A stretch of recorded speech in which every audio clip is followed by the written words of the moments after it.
Our next round is called This Is My, where we bring on a mystery guest who has a close connection to one of our panellists. This week, each of Lee's team will claim it's them that has the genuine connection to the guest, and it's up to David's team to spot who's telling the truth. So please welcome this week's special guest, Steve.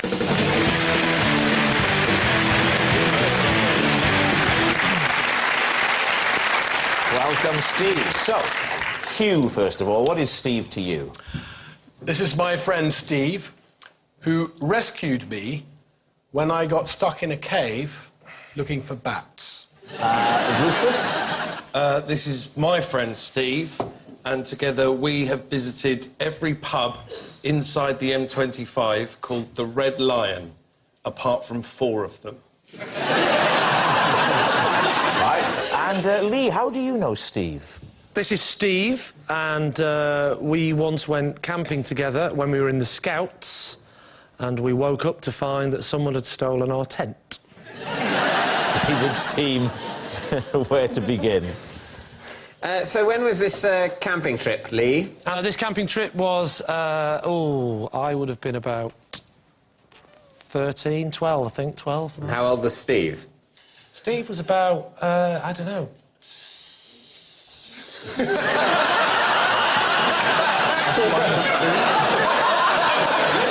13. He wasn't born. That's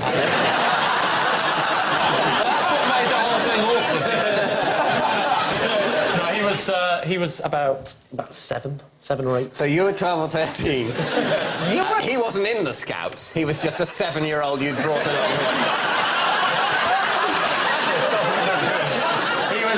The Cubs and the Scouts went together. He was in the Cubs, I was in the Scouts, and they asked... And they issued every Scout with a cup. They did, No way. They put each young boy in with an older boy in each tent. So where were you camping? We were camping somewhere in the Lake District. I think it was called the Lake District. Right. You woke up with no tent, is that what you said? Correct. Went to sleep with a tent, woke up without a tent. Do you know what happened to said tent? Well, that's a good question. We don't know to this day what happened to said tent. You never saw the tent again? No. Stolen? Yes, I know it was stolen. Oh, We don't know what happened to it. You don't think it might have blown away? You woke up, no tent, and you assumed foul play. We weren't that deep a sleeper that there was a gale force wind. You were deep enough that someone had stolen the tent. There's something about wind that's different to burglars. Wind doesn't... Wind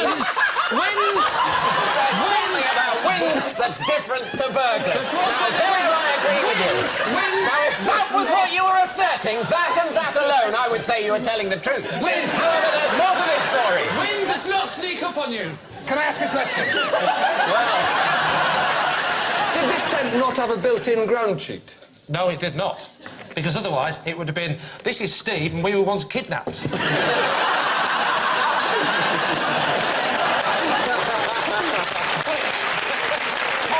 I'm going to jump in here. David, please move on to somebody else. All right. Oh, yeah, I forgot. He's Hugh's Batman. To Batcave. Where were you trapped in a cave? In Sri Lanka. Really? What were you doing in said cave? Looking for bats. And what went wrong? It got dark.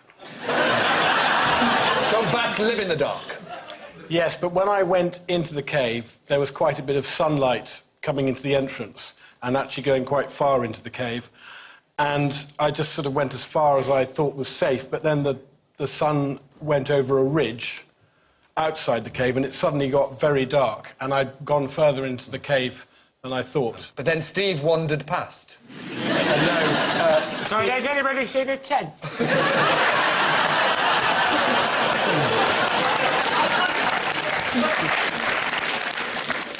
Steve actually heard me shouting for help. Why were you looking for bats in a cave in Sri Lanka? Were you looking to eat them? Funny you should say that. They'd had bat on the menu in the hotel, and I was told that they got them from this cave, and out of curiosity, I thought, well, I'll go and look. I'd also heard that they had a rather grim way of catching them, which is to hang fish hooks down from the top of the cave. And did you go on your own? Yes. And then, so you called for help and Steve was walking past the entrance. Steve, lovely guy, was staying at the hotel and he heard my cries for help. Why did they catch bats with a line? Why didn't you just spray them with something? Or just go in with a machine gun? I think that if you... I think it rather ruins the integrity of the individual bat as a starter or main course. Well, admittedly, to have a couple of machine gun bullets through it. Also, you can machine gun a zebra, doesn't really spoil it. But a bat... So, David, what about Rufus's claim, the whole pub thing? Which of the 4 Red Lions that you've not been to, where are they? I don't remember. You can't find them. But you know there are 4 exactly. Yeah, we got a list of all the pubs called the Red Lion, and then we went to visit all of them, and I know that there were 4 that we did not go and visit. Did you go to one on South Ealing Road? Opposite Ealing Studios? Yes. Did you? When did you do this? Oh, fair enough. Was this like a mission, a bet, or a... Yeah, we came up with it as an idea because we knew that there were a lot of them, and we thought it would be good to visit all of them. In a period of time? Yeah, over a week. So how do you know? A week? How many are there? Wow. There's about 46. We You went to visited about 42. You visited 42 Red Lions with Steve in 1 week. Yeah. How do you know Steve? Through AA.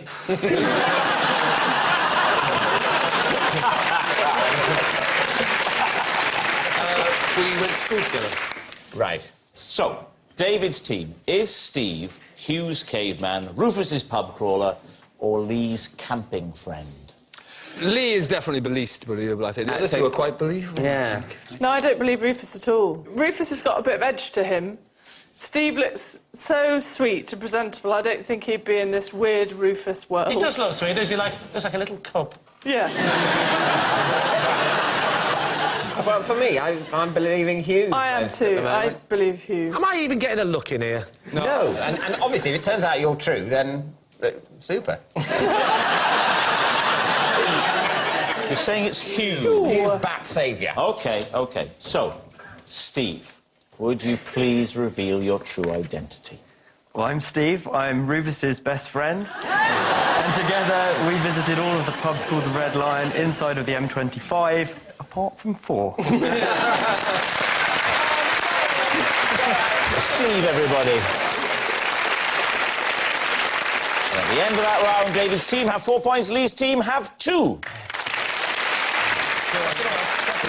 Which brings us to our final round, Quickfire Lies, in which our panellists lie not only to their teeth, but against the clock. And we start with... It's David. Possession.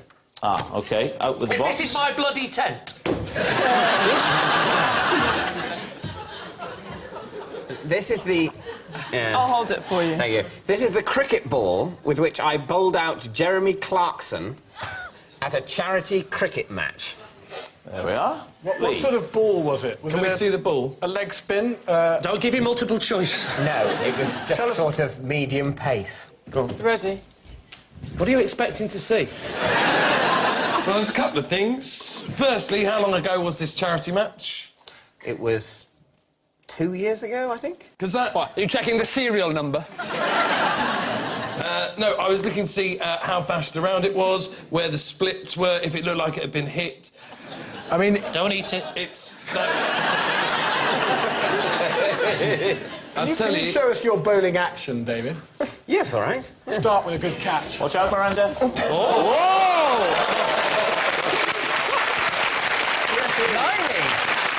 I just point out the inadvertent sexism that just happened? Basically, a girl caught something, and before any of you had a chance to think whether that might be patronising, you went... Let's see the action then. Let's All see right, the my ball. bowling action. Don't throw the ball, obviously. No. I would bowl it, wouldn't I? But no, I won't let go. It's like that. Oh, seems to have the action. What score was he on when you bowled him? I think about 12. And did he run between them or just jump in his jag? Which other popular celebrities were there? Nicholas Parsons was there. You've got a whole team. You've got quite a lot to go still. And I think that was... everyone wasn't a celebrity. So people were buying tickets to watch this game, and it was going towards charity? Yeah. Why were you there? And the draw was Jeremy Clarkson, David Mitchell and Nicholas Parsons, 20 quid a ticket, yeah? That must have been a pretty golden ticket to get over. So what are you going to say, Lee? Is he telling the truth or not? Well... I really don't think he is. You don't think he is? No, because it doesn't appear to be a ball that was used for that purpose. What do you think, Hugh?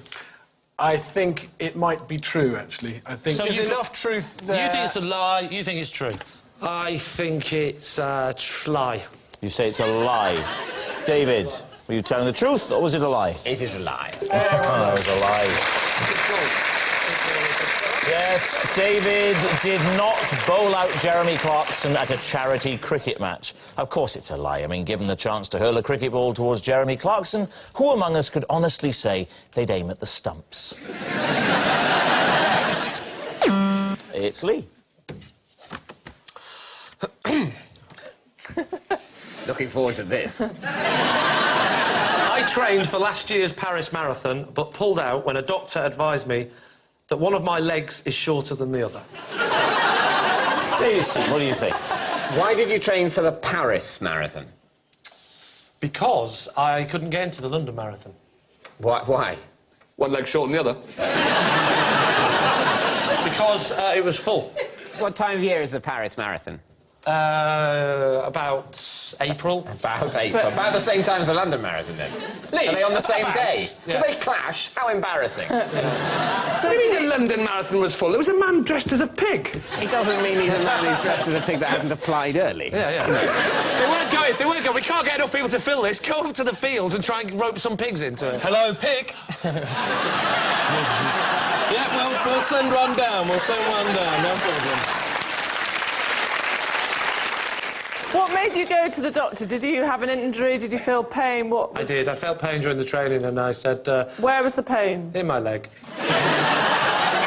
Is it not possible for people who have uneven legs to get shoes that compensate for that? That's right. He And said yet- that. He gave me that. Right. He And gave me why the thing. wasn't that fine, then? When your leg's different, your whole body adjusts to make up for it.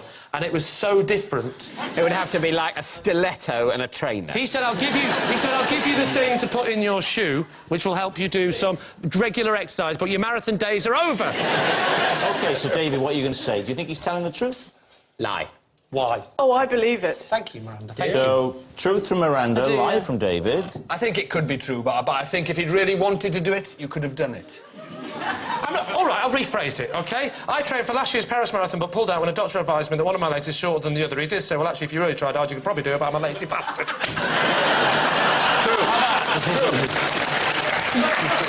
So we're saying lie. Your team says lie. OK. Lee, are you telling the truth or are you telling us a lie? It is, in fact, true. Told you. Yes, it's true. Lee did train for last year's Paris Marathon, but pulled out when a doctor advised him that one of his legs is shorter than the other. Actually, I have completely the opposite problem. One of my legs is longer than the other. Oh, and that noise signals time is up, and it's the end of the show, and I can tell you that in a very narrow victory, Lee's team have triumphed by 5 points to 4. Wow. But it's not just a team game, and my individual liar of the week is Hugh Fernley-Whittingstall. Thank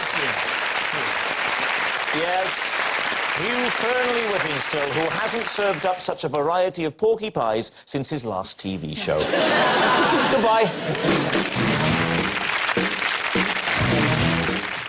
Well, if I win $1 million tonight, I'll give them some to you.